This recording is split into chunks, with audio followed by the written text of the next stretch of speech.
join me in welcoming on our show today spiritual master, teacher, and sharer, Swami Sanjay.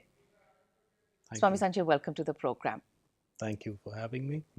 We speak of spiritual teachers, we speak of students who are going for spirituality at any age, at any stage. Can spirituality be taught or learnt?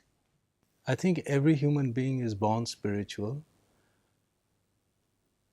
The spirituality that we are talking of here is our essence. What we have to do is we have to uncover this essence. So, in fact, there is an unlearning that needs to be done because we have learned too much and it has covered up our essence.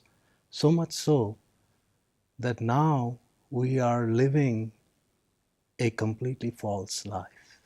It is as if we have taken on a shell, an armor, and that armor is living the life for us, and we have forgotten who we are. So, can it be learned? No. Can we discover it? Yes. So, in this whole journey of how we see ourselves growing as babies, we're dependent and we take on shells and we have roles to play, and finally the roles become us and we somewhere get lost within that. For adolescents, for young people, where there are so many questions as to who am I, and that's a critical question we ask, what are some of the spaces that we really need to enrich so that young people can, in the process of discovering their career and opportunities in life, also discover themselves? Yeah. Firstly, we really have to take a very strong look at our educational system. We need to introduce meditations. Needs to be made a part of the curriculum. Okay. Because without the tools to help us to uncover what is inherently ours, we will be lost. If we could have remained innocent, if we could have remained children of God, so to speak, nothing would be needed. It is as the Advaitists say, you are already that. True. But that what is within has to be uncovered. And for that, tools are needed. And meditation is such a tool. Okay. Techniques are needed. Okay. So when you started your journey, you had, as we say, you were in the commercial world, you were in the material world. Even now you transcend the material and the spiritual world. So when we talk of our journeys, we say that, the material world is this world and I am then going to go into the spiritual world. We have these silos and we have these divisions and then we wait to cross them. Maybe when we're a little older, we'll move in that direction. How do these worlds actually overlap and are compatible and help us live in both together? I would like to quote His Holiness Chogyam Trungpa, who's a very great master who wrote a very famous book called Crazy Wisdom. And he talked about spiritual materialism, where basically he propounded that the modern mind at one point gets fed up of the material. You have this, you have that in the material world. Then he starts to seek spiritual riches. And the truth is somewhere exactly in the middle. Life is neither material and, dare I say, neither spiritual. Life simply is. We give it labels.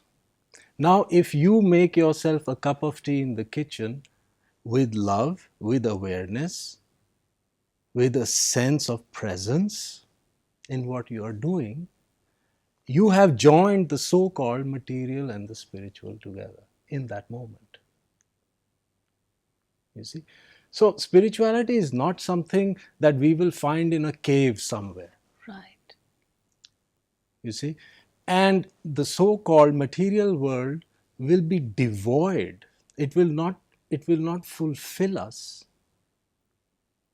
unless we discover that one within us, that presence, that totality, in doing anything, in sweeping the floor, in making a cup of tea, if we look at great dancers, Nijinsky, for example, Right. when he was dancing, he would be so total, he would be gone.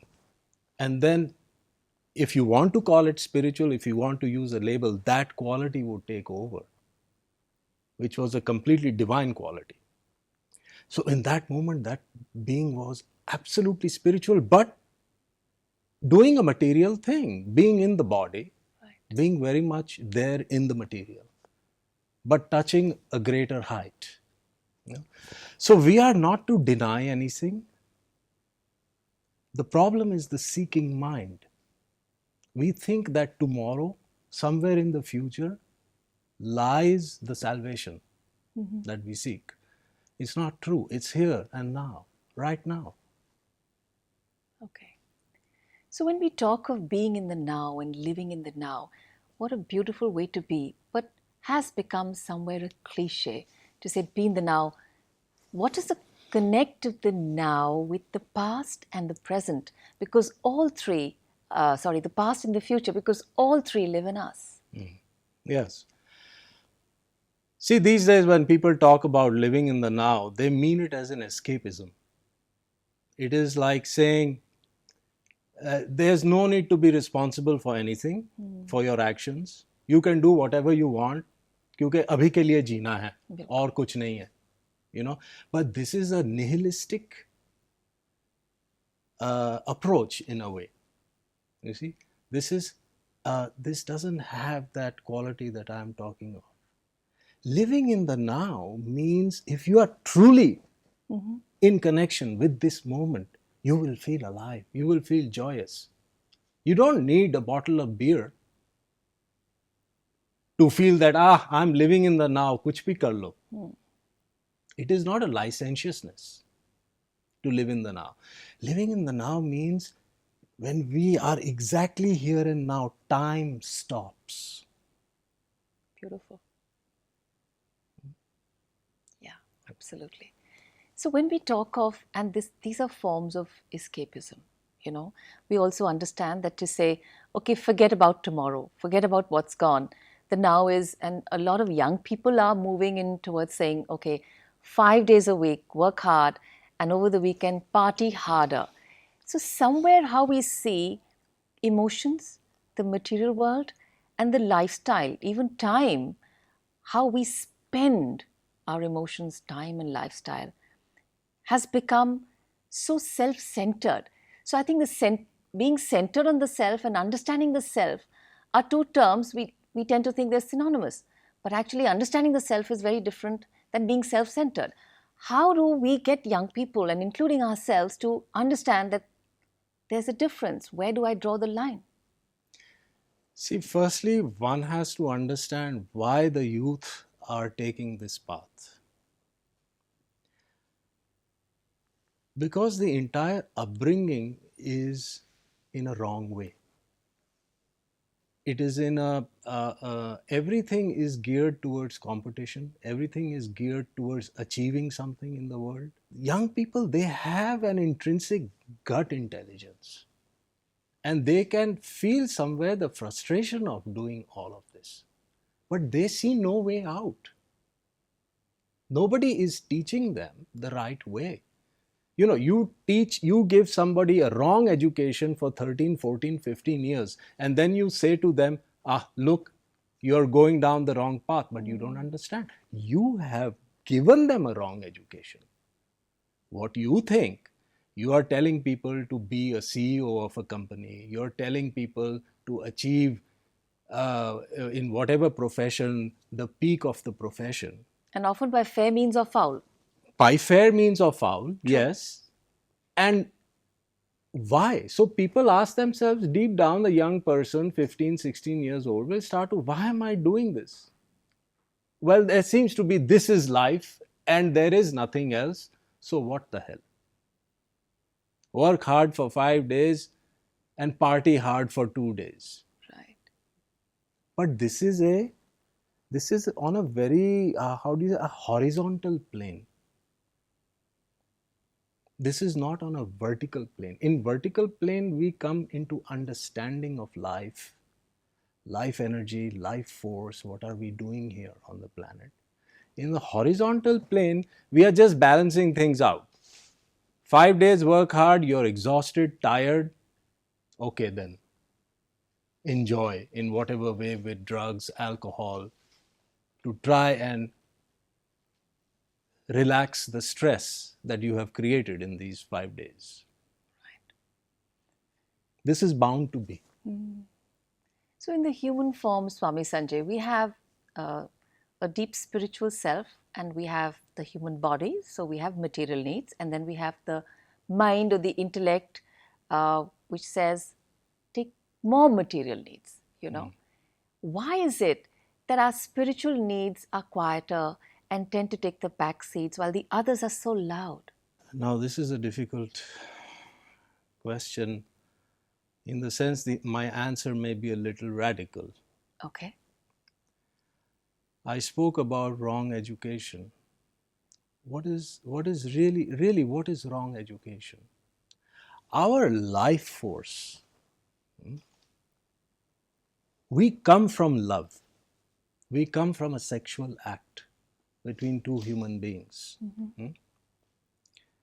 And you can look around you, the entire planet, animals, plants, birds, bees, all come from that. Right. And we bring up our children to be guilty about it, to hide it. But to watch Arnold Schwarzenegger blow up 20 people, it's cool. Now, when your very life force is denied to you, the very thing that we need to understand, and understanding our life force will bring us a very deep satisfaction. But we are not told to understand it. We are not taught to understand it. We are taught to repress it, reject it, feel bad about it. So naturally, this very primal desire which is not allowed starts to work in other ways, in devious ways. So money becomes a substitute. Okay. Materialism becomes a substitute.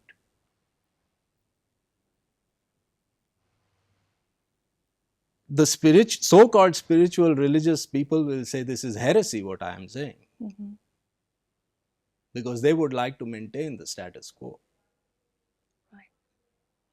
So you spoke of maintaining a status quo, and then there is this rebellion and irreverence for what is said to be correct, the right and the wrong.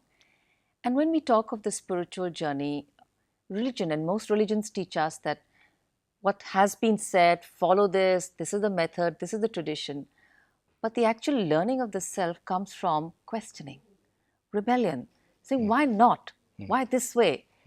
What is the role of rebellion and irreverence in spiritual growth? There's a big role. There's a big role in that. If I look at my own spiritual master, Osho, he was a great rebel, very irreverent. He tore down the bastions of established True. religious thinking, not only in this country, but all over the world. The problem with religion is that it used to be spiritual once upon a time, when the master of that religion was alive. Okay. Once the master is gone, that spiritual core starts to get the mantle of what we call religion. And religion slowly slides into being nothing more than a politics of the soul. It becomes more of a social phenomena rather than an individual journey. The path of self-discovery is very individual and very unique to each and every one of us. And then we have this whole little basket, sometimes a big basket of knowledge, of information. Could be good knowledge, good information, good spiritual teachings. What is the role of existing knowledge and personal self-discovery and growth? Knowledge can be useful, but only to a certain point. It can help at the most to prepare somebody to receive a higher teaching. What is a higher teaching? A higher teaching is very simple. When we talk about higher teaching, we think, oh, some great mystical thing. Gyan is going to Yes. come, right? What is higher? Higher is an open heart, a loving attitude, a deep compassion, a deep sensitivity, an openness, a gentleness. This is the higher truth. And like I said in the beginning, it is an uncovering because it is already there. We have too much knowledge, we have too much gyan, we have too many Vedas, we have too many Bibles, we have too much. I will even say we have too many sayings of Osho. This is dust on the mirror. We have to wipe it clean. We have to become innocent like little babies. You know, when a baby is born, when he looks out at the world, the child cannot distinguish that this is a chair or a table or a glass or water. It has a complete and total vision of the whole. No divisions, no judgments, no compartmentalization. That is the vision of an enlightened being. Also, an enlightened being, the awakened being, is just a child, but with a difference. The difference is that this person has had the experience of having accumulated knowledge and then had the courage to drop it. Okay.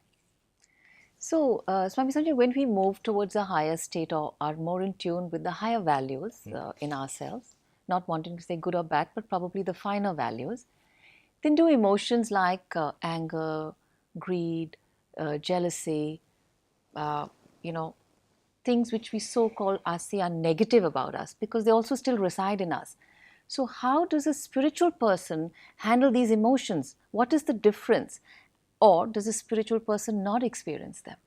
Again, you know, we are using language, so we are talking in terms of spirituality, we are talking in terms of the material, we are talking in terms of lower and higher, because unfortunately, this is how the mind functions. Right.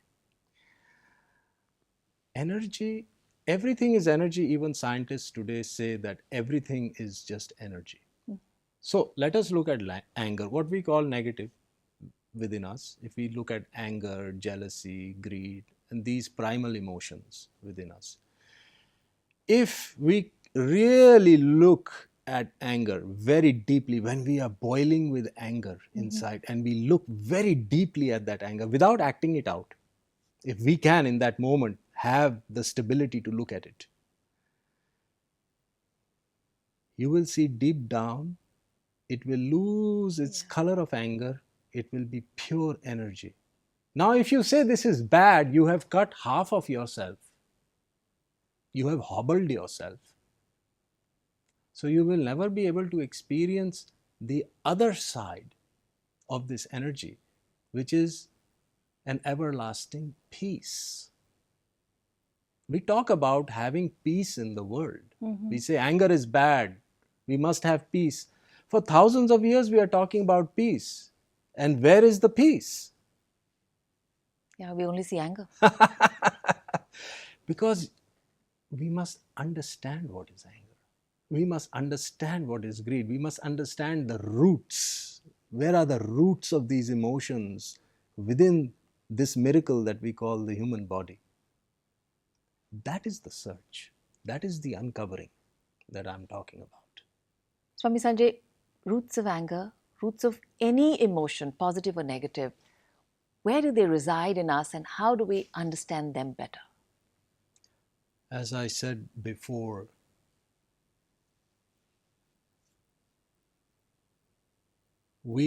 our basic energy is love. Right. We come from love. The sexual act between two humans that produces life, produces children, is a physical aspect of love energy. If this aspect firstly is repressed, as you can see very much within the human race, if it is repressed, it is a need. If you repress your need, if you're hungry, and hunger is a need, if you repress your hunger, you will be angry. You will resort to violence to get food. Certain things are required for the survival of this mechanism that we call the body. We need food. Sex is also a need. We need sex. Okay. We need shelter. These are the lesser needs, but the Right. primary needs. Primary needs, true. We come from sex. And then we get food. We go to the mother's breast and we get food. But first we come from sex. So these are the two main things. You deny a person, a human being, food. You deny a human being sexual gratification, relaxation. You will create a violent individual. Or you will create slaves. A person who is fully and totally a master of his energy. Mm-hmm. And you can only become a master of your energy when you have experienced your energy in its totality, in all its facets. A master of energy is a free individual, and he can never be enslaved by anyone, not by political systems, not by religious systems. And there will be no need for violence. What is the point? Violence is childish. You see, a lot of violence in the world is perpetuated. People are given promises in the afterlife. But I simply say to you, why can't you just take all these things that you're supposed to get in the afterlife, enjoy them in this life? Right. Then there will be no need for violence and anger. How do I equip myself knowing what should be and what could be, but knowing this is my reality? How do I make it a healthier and a happier reality for me? How do I manage my emotions with greater understanding? Very simply put, firstly, don't be hungry. If we can take care of our basic needs, Mm-hmm. already 90% of the work almost is done just over there. You know, yogis talk about higher chakras, opening the fourth chakra, fifth chakra, sixth chakra, and all of this kind of stuff. Right. You know, and they say the first chakra, very bad. No, no, no, no, no. Work on the higher chakra. Yeah, second chakra also, eat very little, starve yourself. Now, look, a tree has roots and it has beautiful flowers. Now, if you stop giving water to the roots, if you poison the roots, the flowers will die. It is a simple logic. We must take care of our basic needs. And then you will see all this gluttony that we find in the world. That when people get money, they go crazy. They think they can do anything. All of this will stop. Because when you are fulfilled, your stomach is full.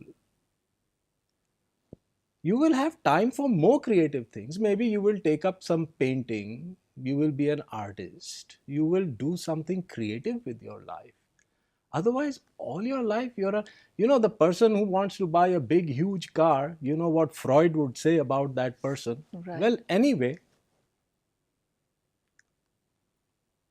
we are running after false things, after substitutes. So I simply say, eat the real thing. If you are thirsty, Coca-Cola is not going to do it. Drink a We glass need of water. True. Means our basic needs Yes. are a route to what we call the higher understanding. Yes. So the basic needs are not a means, not an end to themselves. They're just a means to another end. Absolutely. The challenge is when we make them the end. Yes. And they become the end because we repress them. Okay. So, yeah. Because that what you resist and deny, you always empower. Yes. You know, it's one of the laws of nature. Absolutely. You know. So again, coming back to understanding our basic origin, which is love, and you spoke of the sexual act, you spoke of how the union is an act of love. Today we see love displayed in many ways. We talk of ourselves, love is invariably linked to gender, but people also talk of love for nature. People say compassion, caring, trust, faith, all are linked, respect. What really is love? Love is something that neither can be given nor taken. Love is the very stuff that every cell of your body is made out of. It is the very vibration of our being. So we are love. We are love. So when we talk about, I want love, people say, I want love. Right. People come to me and they ask me, when will my soulmate come? I said, I don't know about your soulmate, but body mates may be possible, because the soul essentially is a very alone thing. So, all is love, all is divine. So what stops us? You're saying repression of our natural innate form of love is what stops us from being even love or even loving, you know? Yes. It will invariably be so, because we live in an illusion of duality. The duality is something is bad and something is good. The truth is, it is all one. It is a unified existence. It is a wholeness. So, there are many levels of love, we can say. There can be a sexual love, there can be an emotional love, there can be an intellectual concord between people. So that exchange of energies is that? Yes, Okay. there are many levels. Okay. Then it's more, you would say, original level of an all-encompassing love feeling, non-duality, non-separation. My teacher always used to say, he would say, there are not two people in this room but one. That is a higher vision of love. Okay. And his teacher would say, they are not even one in this room. You know, understanding the self, you also said that the soul is a solitary creature. Yes. Okay. When we talk about the soul, we talk about the individual. The soul is an absolute individual. Individual is indivisible. It is a total experience. But yet this whole desire of oneness, of Yes. unification, Yeah. how does that happen? Isn't there an inherent contradiction there? See, when we are talking about unification, we are already unified. We just need to see that. So the soul experience within us is that experience. When our consciousness can touch the soul within this physical mantle, then we will see everything as one. That means no division between the body and the soul also. Okay. Oneness. No division between this and that, oneness. No I, thou.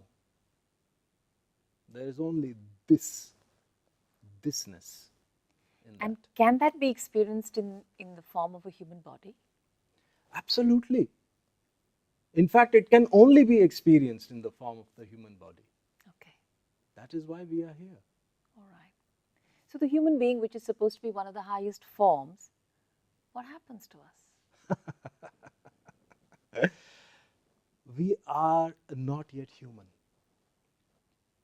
We are born animals with a human potential and let us say a divine goal or end or peak. Possibility. Yes. Okay. Swamiji, when we see violence, and there are so many acts of violence and so many acts of how we degrade not only the environment but the human being, that pains so many of us. And then the standard reply that we give to ourselves is, but what can I do? Really, is there something that the I can do? See, becoming an activist is not going to help, because an activist is part of the same violent structure. Because to be an activist, you also have to be violent in a way. Okay. What we can do is to seek out within ourselves the roots of violence and to transform our own being. Because if we start to vibrate love, peace, generosity, human kindness, then the world around us will be a better place, in a small way maybe just in our family. But that small little bit of light on the earth can dispel a lot of darkness. Okay.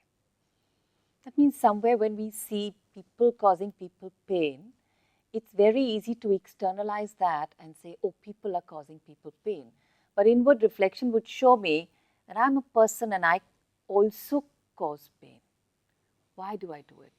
Can I work on that? And I think that's when you say that it's little drop and these droplets, because you're saying energy spreads. Yes. This energy will also spread because its nature is to spread out. Absolutely. We have to light the candle of awareness and love within our own hearts.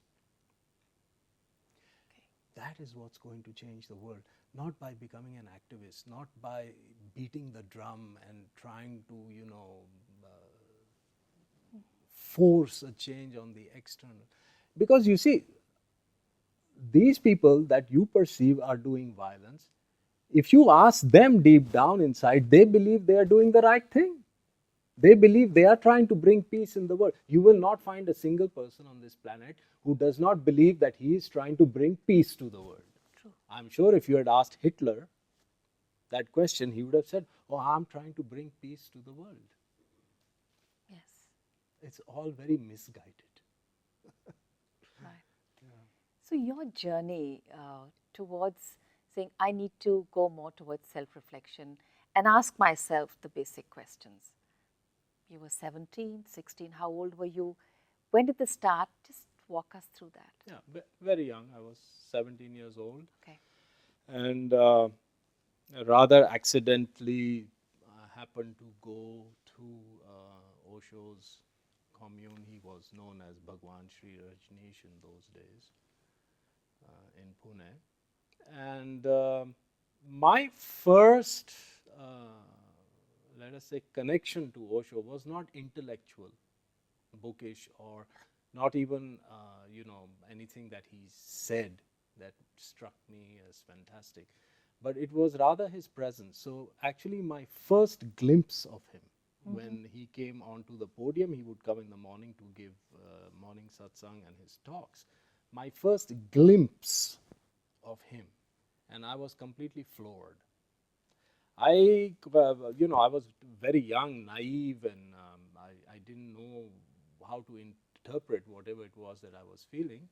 But now if I look back on it, it was just a feeling of this is it, of absolutely knowing,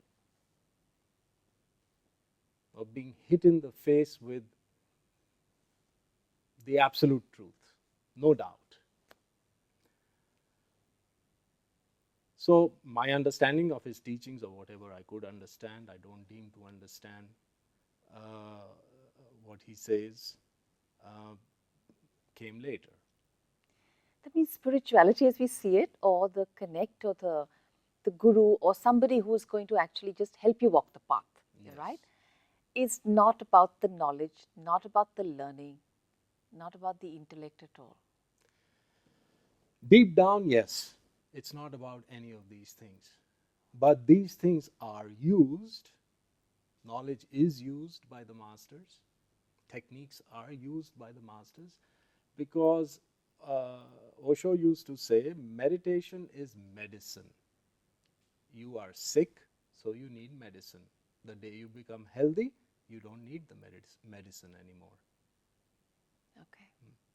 Is it possible to live life in a constant state of meditation? Even to talk of meditation means we are unwell. So then meditation is an effort. So then it is something we must do. We must create a time, 1 hour in the day or something, where we must focus on some technique or whatever it is, and we do the meditation. That is one level of meditation. Another level of meditation is sahaj. It is a sahaj samadhi. Okay. Spontaneous, living in the spontaneous awake moment. Then you can say you are spontaneously in meditation.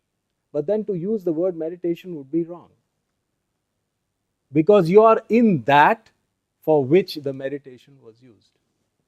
It's just a passage or a tool or a Yes, way to achieve a state. but far away. First we have to start.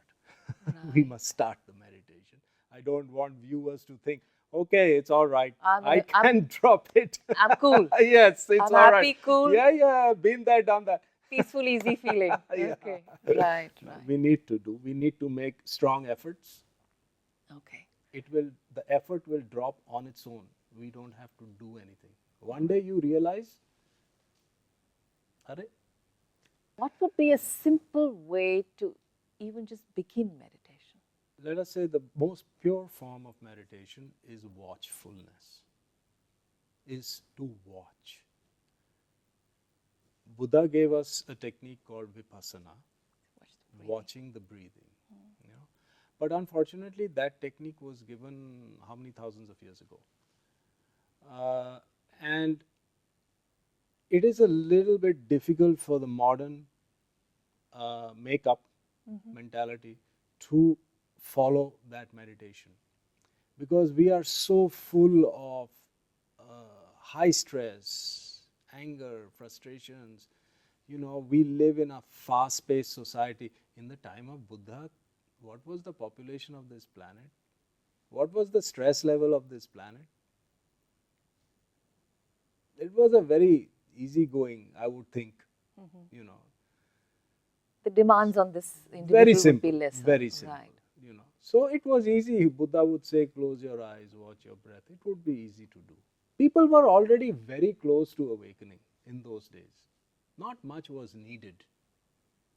But today, we need a little bit more high technology as far as meditation is concerned. Okay. We need an unburdening within us.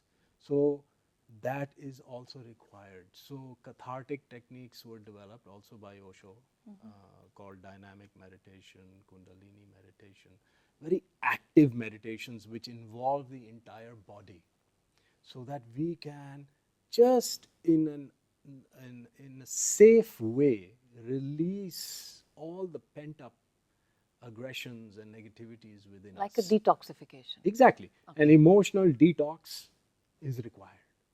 Okay. Once we do an emotional detox, it becomes easier to sit and watch. Invariably, people come and say, okay, help me, Swamiji, guide me, our relationship issues. I said earlier on, love is not something that we can get from anyone. We may be able to give it. I'm not even too sure about that, but we can discover love within ourselves. You see, as long as we are looking for love, now here's the situation: the husband and the wife. She is saying, "Give me love, give me love, give me love," in her way, and the man is saying, "Give me love," and you've got two beggars with empty bowls saying, "Please fill my bowl." Now, this situation is a recipe for disaster. So, every marriage which has not yet ended in divorce is a living divorce. And people just drag it on because they don't want to maybe make waves, or there are social conditions that prevent, or it's too difficult or whatever. Chalo chalte rehne do, jaise hai, koi baat nahi, whatever it is. So people are resigned to just eking out their marriage life. Two people living together should be a celebration. Two people are divine people. They are gods. They should be dancing, celebrating, enjoying, making love, having a blast, so to speak, in a positive kind of way. Yeah. And that's what is a pure or a divine relationship. Yeah. But the reality also, Swami Sanjay, is that relationships don't spontaneously happen. They need work. So how does one work on relationships? Because it's so easy to say, okay, this is not my divinity, not working. I need to move. Okay. Now How do you give up on I'm relationships? going to say something here where all the new age gurus are going to shoot me for saying that. Is Okay. that you cannot work on your relationship. It's not possible. You can only work on yourself. How you relate with someone else is a result of your inner awakening, of your inner understanding. It does not depend on the other at all. At all. At a personal level, what inspires you? My wife inspires me. She inspires me to be awake, to live life now, to live life in simplicity, in honesty, and all the beautiful things that we are here for. Right. So what gets you down? What जैसे हम बोलते हैं निराश क्या करता है आपको? People unwilling to give up their misery. Okay, it's crazy, isn't it? Because misery is something we don't want, and you're saying we cling to it. Yes, yes. We teach a practice called Tibetan pulsing, which is a kind of a yoga practice, which is very, very suited to couples because they work together with this practice. It's a sadhana, and invariably they come to the point where they can see what is causing the misery in their life. But 9 times out of 10, people will choose the status quo because it's too much effort to rock the boat. Yes. Yeah, but if we truly want to be happy, we may have to take the risk of rocking the boat. Right. And it's ironic because sometimes just being in our misery keeps us comfortable. Exactly. And the problem is that when you get comfortable, we become lazy. When we become lazy, we are as less divine as one can be. Because divinity is about peace and not laziness, Absolutely. Absolutely. We have to, it is, as I said, it is about being awake. It is about noticing everything. Okay. It's actually about seeing, opening our eyes and seeing. Exactly. Well, thank you so much, Swami Sanjay. It was wonderful. I think the sheer pace of the conversation is indicative of the sheer reflection that one can do just by listening to what you say. Because I think when we catch the space between the words, we can dwell in the now. Thank you so much for opening our eyes and making us aware to look and see and maybe walk our path to divinity. Thank you so much. Well, you've been a great catalyst. Thank you so much.